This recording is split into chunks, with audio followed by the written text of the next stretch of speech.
திருப்பதியின் பெருமையை குருநாதர் சொல்ல கேட்க வேண்டுமே என்று ஒரு ஆசை எல்லாருக்கும் இருக்கிறது தானே. தெளிவு குருவின் திருவார்த்தை கேட்டல். அந்த பாக்கியம் கிடைக்கணுமே. எல்லாருக்கும் கிடைக்குதுங்களா? கிடைக்காது. கபில தீர்த்தம் என்பது அன்னை மகாலட்சுமியோடைய பரிபூரண அருள் நிறைந்திருக்கக்கூடிய ஒரு இடம். அங்கே சென்றதுமே பயணக்களைப்பு நீங்கிடுது. அருவி எப்படி கொட்டிட்டு இருக்கு, ஒரு சிலு சிலு சிலு சிலுன்னு காற்று அடிக்குது.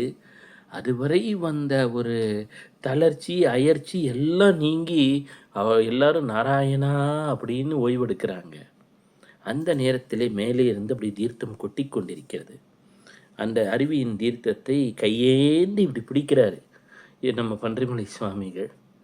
பிறகு கோவிந்தா ஸ்ரீனிவாசா வெங்கடேசான்னு சொல்லிட்டு எல்லாருக்கும் இவரும் சொல்லிட்டு அந்த தீர்த்தத்தை குடிக்கிறார். அந்த நீர் பன்னீராக மாறிவிடுகிறது.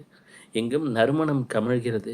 அதில் ஒரு தெய்வீக தன்மை இருக்கிறது. அப்போ சொல்கிறார், பார்த்தீங்களா, திருப்பதிக்குள்ளார வந்துட்டோம் அப்படின்னு உடனேவே அந்த மண்ணை மிதித்த புண்ணியத்தில் நம்ம தளர்ச்சியை நீக்கி விட்டது.